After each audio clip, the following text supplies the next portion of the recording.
Assam, or Kamarupa as it is called from time immemorial, reminds one of its exotic beauty and its unique lifestyle. Mother Nature has blessed this mystic land with natural exuberance. Within its winding lanes, filled with the heady fragrance of fresh tea, abundance of tea gardens being a specialty of this state, this place is truly a nature lover's paradise.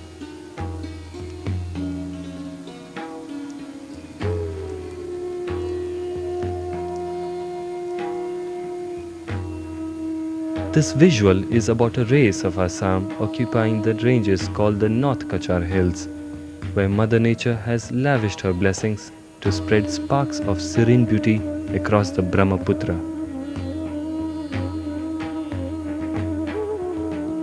Coming to tune with nature and accommodating the various mood at its best ornamented, the land with beauty, particularly flowing, curving and gushing as the Brahmaputra, expressing itself according to its mood, is a community known as the Dimasa. Dimasa, who constitute a section of the bigger Kachari race, is supposed to be as ancient as Brahmaputra itself. The term Dimasa literally means children of a mighty river, where Di means water, Ma means big, and Sa means a sun. Dimasas considered themselves to be the children of the Brahmaputra.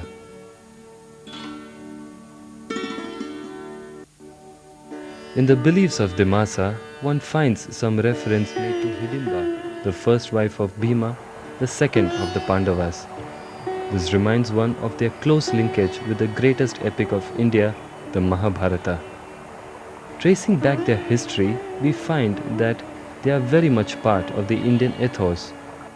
Though down history, their secluded stay in the North Kachar Hills, shrouded in oblivion from other communities.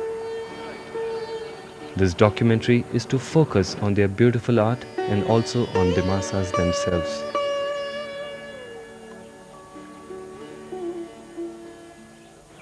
The Dimasas of North Kachar Hills once ruled in Kamarupa, the ancient Assam, and their royal families claimed its descent from the kings of ancient Kamarupa. With the passage of time, there were gradual shifts in their homeland, and hence it had a tremendous impact on their lifestyle and standard of living.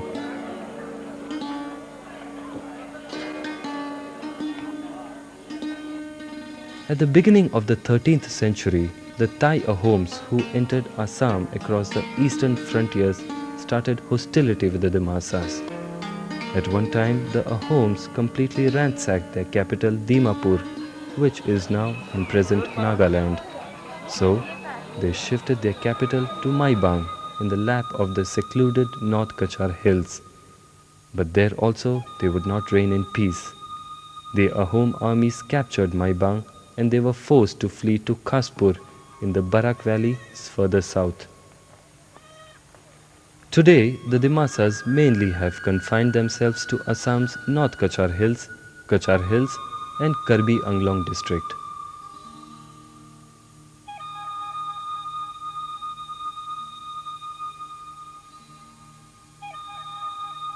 Ruins of cities associated with Dimasa culture, as well as their historical inscriptions and sculptures in these ancient cities, still exhibit the creative excellence of this great race.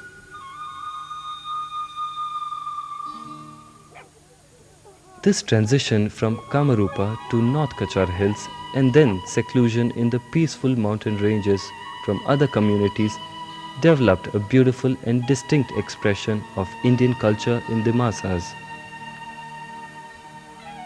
The view of life being the interconnected and interdependent way of life of Dimasa is in tune with nature. So, the art expresses in the lives of Dimasas spontaneously and beautifully.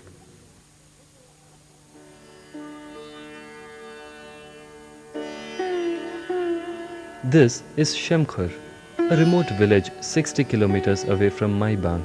Here, the art of the Dimasas can be seen in its purest form and as a living tradition.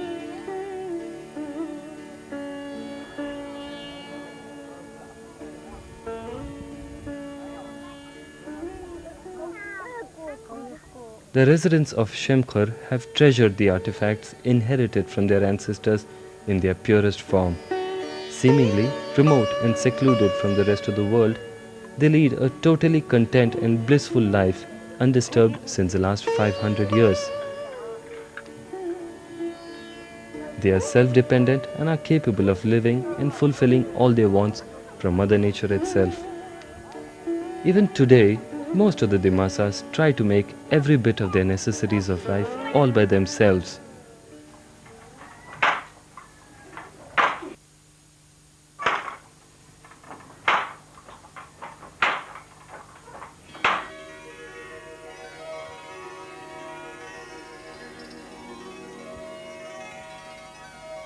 A close look at this convinces us to realize what a marvelous piece of creation it is.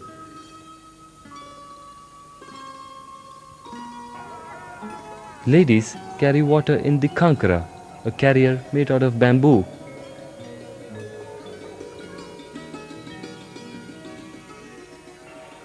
This is lonkai and is usually made out of cane.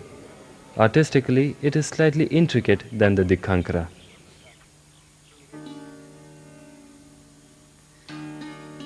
As per Dimasa custom, a boy is selected from his childhood to train him up to be a priest for the purpose of performing rituals and ceremonies. The child wears a ponytail.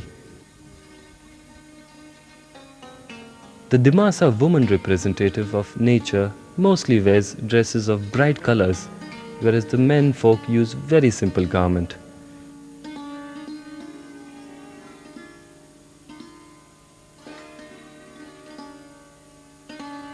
This is Nodrang. It is generally constructed in the central place of the village so that it can be easily approached from all sides.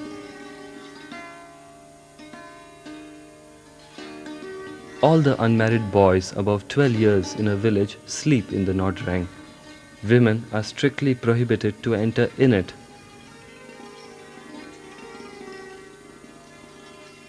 The primary purpose of the institution of Nodrang is for protection of the village from attacks from outside and also from wild animals, learning of a traditional art and crafts, as also training in gymnasium for the purpose of bodybuilding.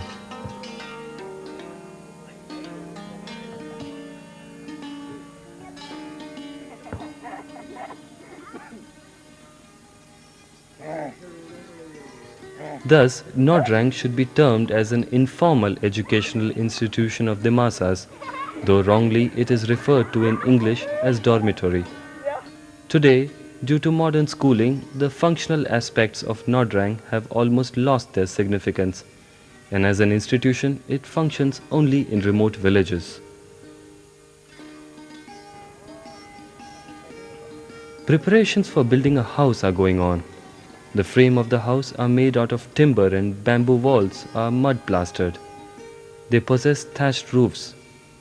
Strong winds that constantly blow in these hills often harm the houses, and for safety protective bamboo walls, usually almost equal to the heights of the top of roofs, are erected all around the houses. He is making mats out of finely cut bamboo sticks. These have to be well positioned, and after hours of strenuous effort, one mat is ready for use. Yam Sabumin, as this colorful mat is called, is nearly 100 years old. Indigenous herbal colors were used to design the motifs in this mat.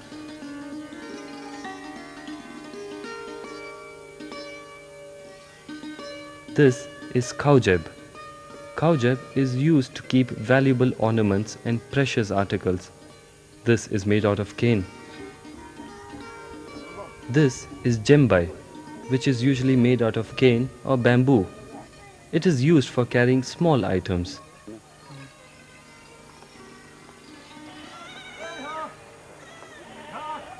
Dimasas are in the act of carrying grains to home from their fields. Fully ripened grains are collected and stored in the muri. They are now ready for husking. Dimasas make smoking pipes out of bamboo which they call damako. This community possesses an innate aesthetic sense. This bamboo comb is one of the finest specimens recording an artistic sense. With availability of cheap plastic combs, this traditional comb, which they call kojondima, is not widely used nowadays. Dimasas are very much proud of their traditions and have interesting innovations about the daily necessities of life.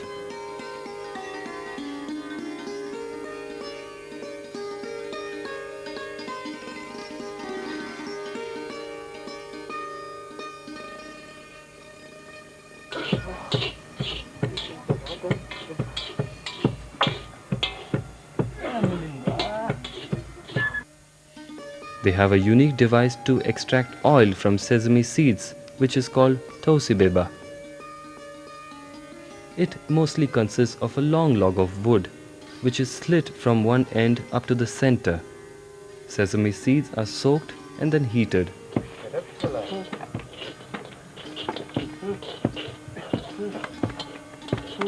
After this, the seeds are put into these bags made out of bamboo, which again is put in the middle of the slit. This bag is called chap.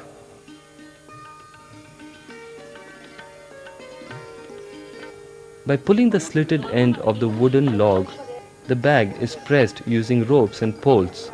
As a result, oil trickles down.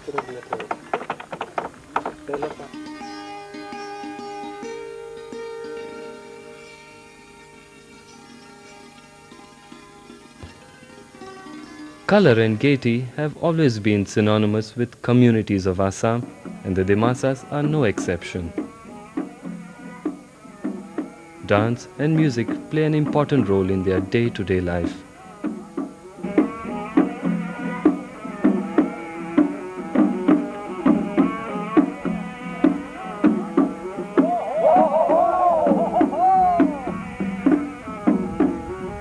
They have numerous folklore and folk tales. Basically, they have 8 forms of dances.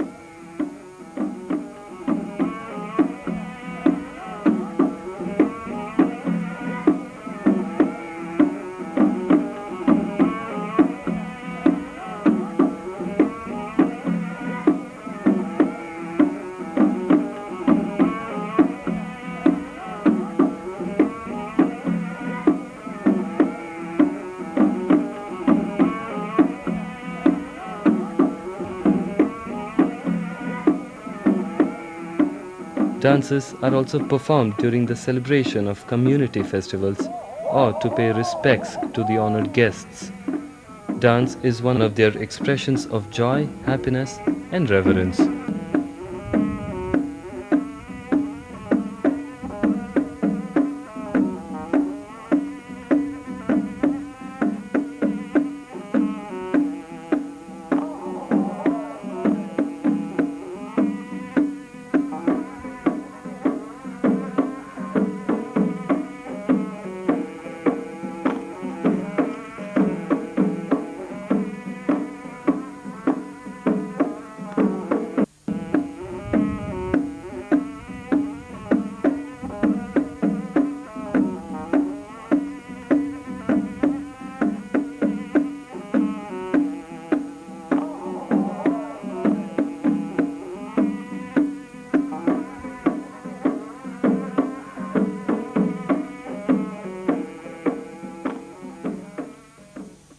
Even the preparations for the dance are elaborate, lively, and full of vigor. Turban on the head of the male dancers and wearing of a colorful uniform by the women folk add to the pomp and gaiety of a performance. Every community has a different custom of marriage. In Dimasas, the existence of patriclan and matriclan complicates the process of marriage. Most of the marriages are outcome of mutual understanding among clans. In Dimasas, there are 40 patriclans and about 42 matriclans.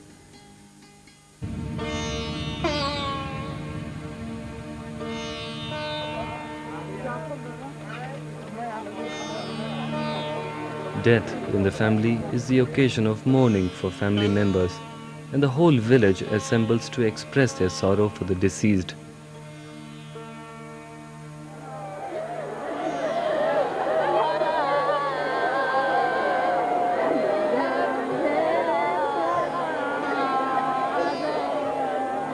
They believe in life after death, and hence performing last rites of the deceased is considered essential for happiness of the departed soul.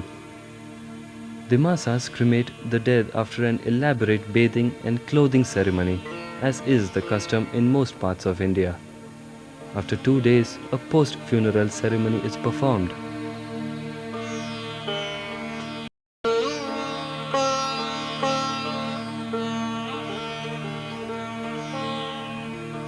A typical bamboo structure is erected in the memory of the deceased outside the village at the spot of the cremation, and all necessities of life are put into it as far as practicable for the journey of the departed soul.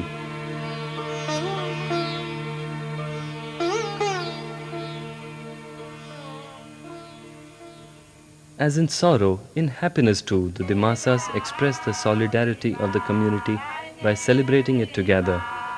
Bisu is the major festival of the Dimasas, and it is celebrated in two forms, Surem Bisu and Hangsu Bisu.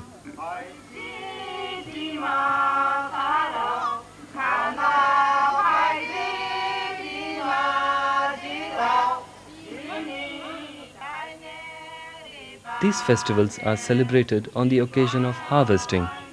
Surem Bisu is celebrated for 3 to 5 days, whereas Hangsu Bisu is celebrated for 7 to 8 days.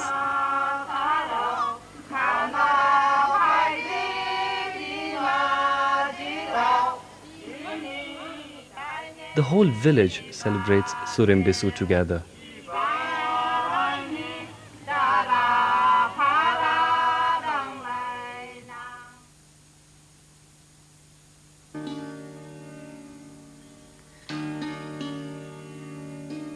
The celebration includes sacrifices of animals to appease the gods.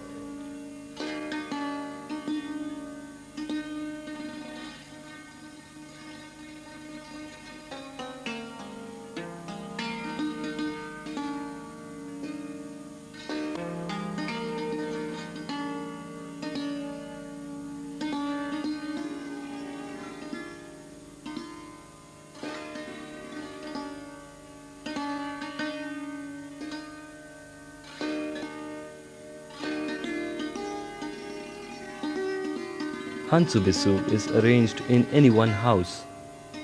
People prepare different delicacies and dine together.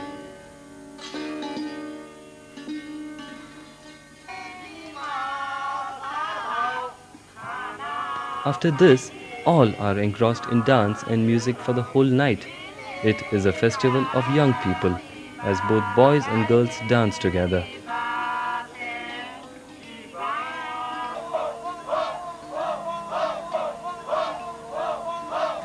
Also, the traditional games are played during Bisu.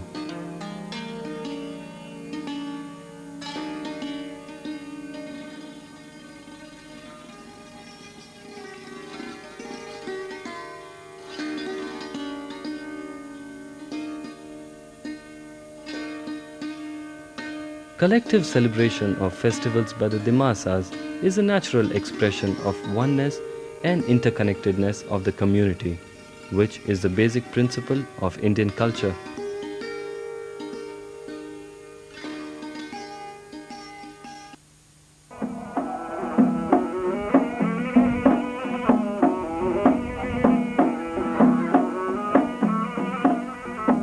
The dance and music for Dimasas are not just for performance on stage, but it is an indivisible part of their festivals, nay, even life.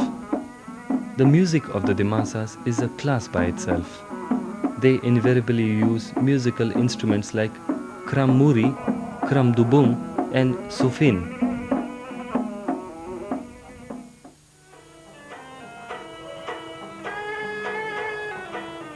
He is playing sufin and the lady is playing kram dubung.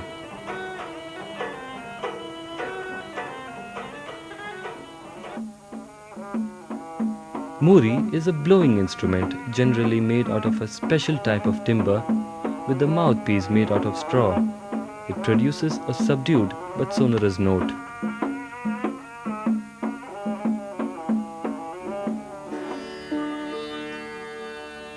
Seems dance and music are the expressions of their soul. A visit to Dimasa hamlets fills one with the contentment and joy that comes from the art which is in tune with nature.